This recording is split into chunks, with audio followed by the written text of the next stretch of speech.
আসসালামু আলাইকুম everyone, welcome to my Facebook page and YouTube channel. So আজকে যে বিষয়টা নিয়ে কথা বলবো সেটা হচ্ছে what is the difference between PR and citizenship. মনে রাখবেন, আমরা যখন বিদেশে পড়ালেখার জন্য যাই তখন পড়ালেখা শেষ করার পরই ওয়ার্ক পারমিটে চলে যাই, রাইট? সো ওয়ার্ক পারমিট শেষ হওয়ার পরে কিন্তু আমরা পিআর স্ট্যাটাসটা চলে আসে এবং পিআর পরে সিটিজেনশিপ।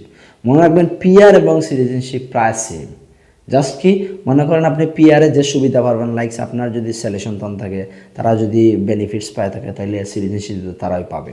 লাইক সব কিছু আপনার সেম, জাস্ট খালি আপনি পিআর অবস্থা আপনি ওই দেশে ভোটটা দিতে পারবেন না, বাট যারা সিটিজেনশিপ আছে তারা আপনার ভোট দিতে পারবে।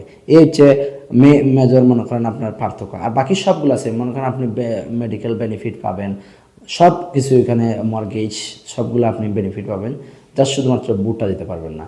এবং আপনি পিআর থাকা অবস্থায় পাসপোর্ট পাবেন না, বাট যখন সিটিজেনশিপটা হয়ে যাবে তখন আপনি পাসপোর্ট পেয়ে যাবেন। এই হচ্ছে আপনার মূলত দুইটার মাঝে পার্থক্য।